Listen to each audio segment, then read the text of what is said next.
Today's video is sponsored by Forever Pick. Each guitar pick is handmade by luthier Robert S. Paul in Chicago, Illinois. Enjoy a rainbow of tone when you take advantage of 25% off by clicking the link in today's show notes. Hey y'all, it's Shed Post Friday. Hello everybody, Brad the Guitologist here. It's time for Sheet Post Friday. First up in the news on Shit Post Friday, I ran across this story where, what is this, a Hard Rock Cafe slot machine in Tampa, Florida? It's just funny to me that there's actually such a thing as a Blake Shelton slot machine in anywhere. The only thing I can think of that would be less appealing, more garish, more apt to make me want to commit suicide on the spot than a slot machine would be a Blake Shelton themed slot machine. The more I drink. And not only that, but a Blake Shelton themed slot machine that plays Blake Shelton music as you sit at the slot machine. And then on top of that, like if you win the jackpot, you get a piece of firewood, otherwise known as a guitar autographed by Blake Shelton. Apparently people actually like this guy and his music. I'm sorry if you're one of those people. I just, you know what, modern country to me is You're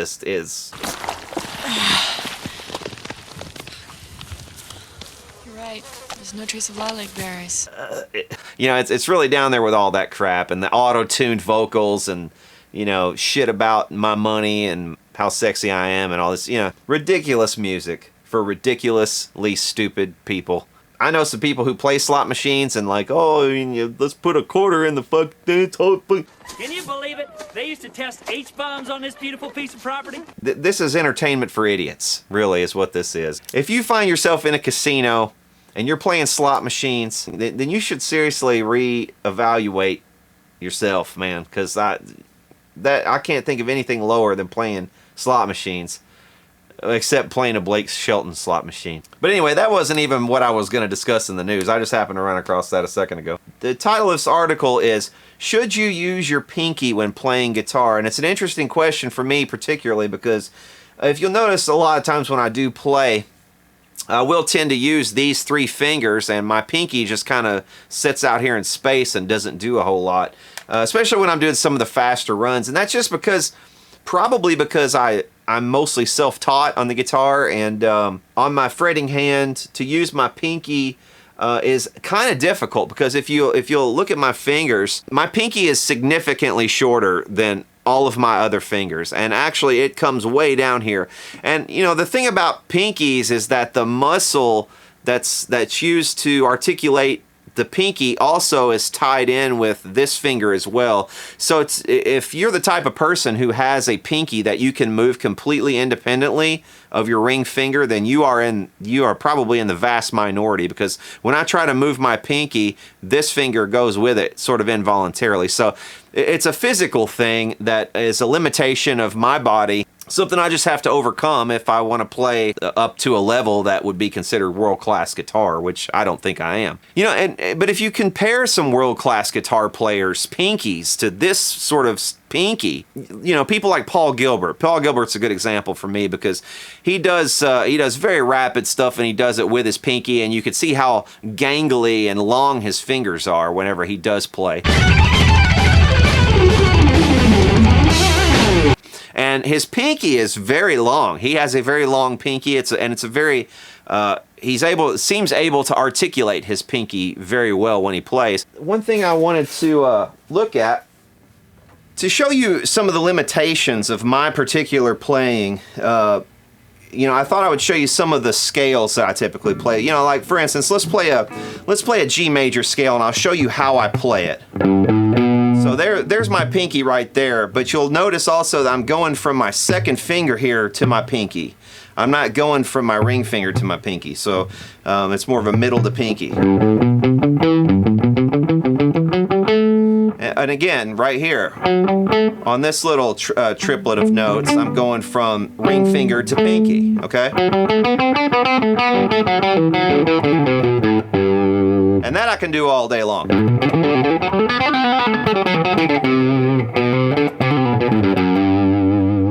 No problem.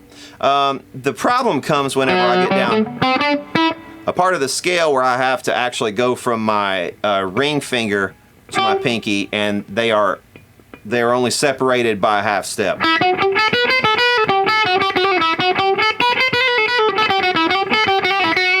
Now, it's not impossible for me to do that, and this is something I've been working on for a long time, trying to improve upon that. But this article mentions Michael Schenker, and if you actually watch a lot of old Michael Schenker videos, you know, you'll notice that he does not really use his pinky very much.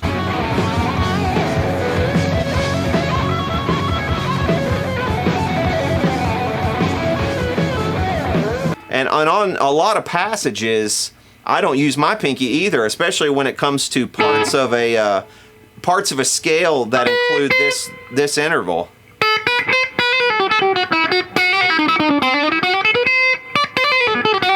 Again, this is fine. Going from middle finger to pinky is easy. But see, sometimes I still fall back into old habits and do this instead of.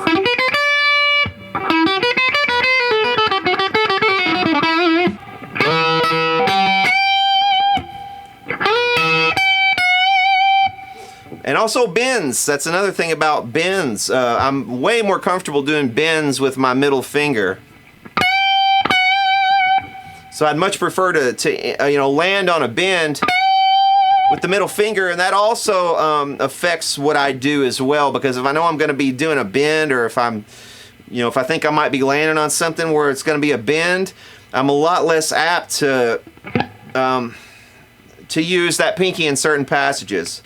You know, again, if I'm doing a ring finger bend right here, a half step bend,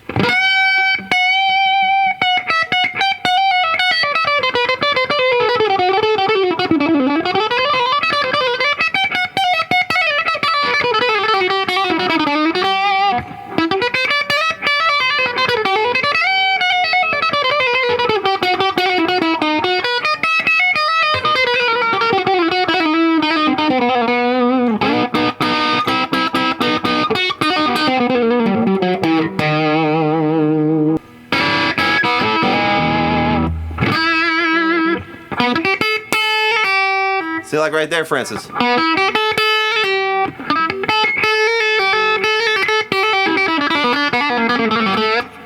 The way I have approached that passage is I've approached it by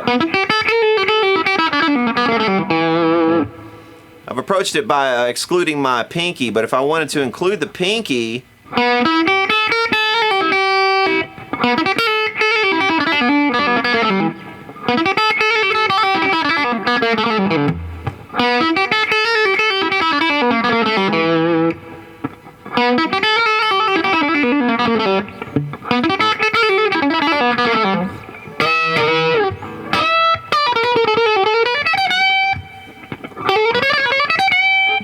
no pinky at all. And then if I had to do pinky right there with everything, especially this close, way up here high on the fretboard,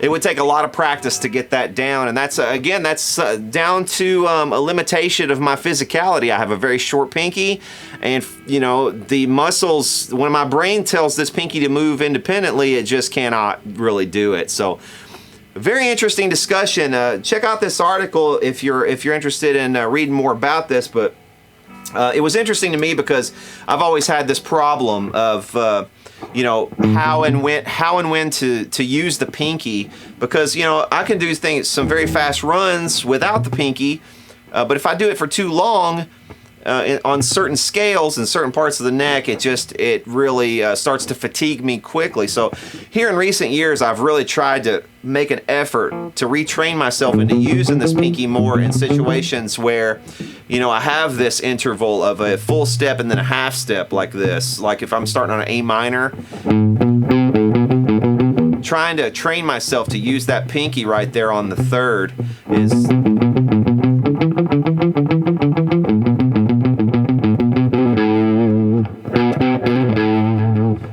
And hammer-ons and pull-offs and stuff like that, all of that is more difficult for me using the pinky. It's much easier to...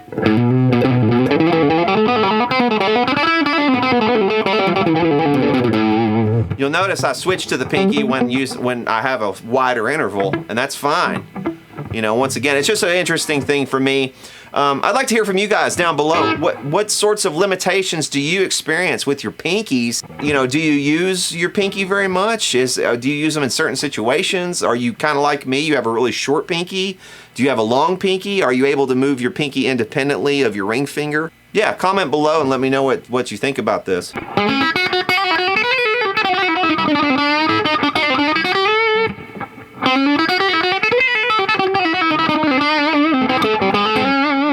Also in the news, I noticed that Popular Mechanics is actually covering the Billy Corgan story that we talked about actually a couple of weeks ago, where Billy Corgan was saying that, you know, his favorite paint was white or whatever it was. It had the best tone. So the question of tone paint, I guess, is popular enough for Popular Mechanics. But anyway, they take up the mantle of tone paint, and they ask the question, you know, can paint affect your tone? And they actually go and talk to people at FENDER about this. But yeah, just an interesting article. I suppose if you would like to read it, I'll put the link down in the description.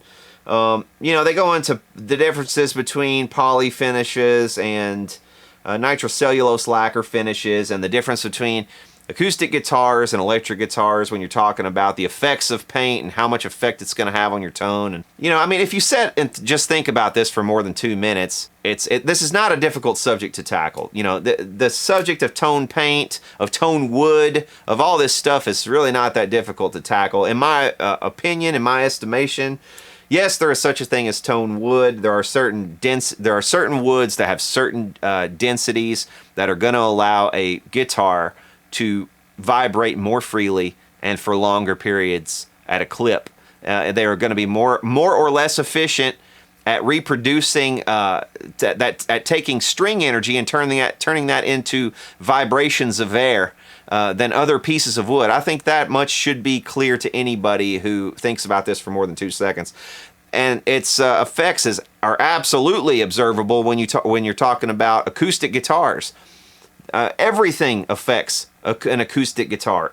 Literally everything. That brings me to another complaint that I had with another YouTuber the other day. I was watching I think it was that Braun guy. I can't remember his first name, and I'm sorry about that. If you guys watch his channel, no disrespect intended. He had this video about the string gauge affect your tone. For this week's video, we're going to tackle 15 of my personal favorite guitar myths that make us all look a little crazy. All right, for myth number 1, we're going to jump straight into the deep end of the crazy pool. Nitro finishes sound better than poly. Nitro, poly.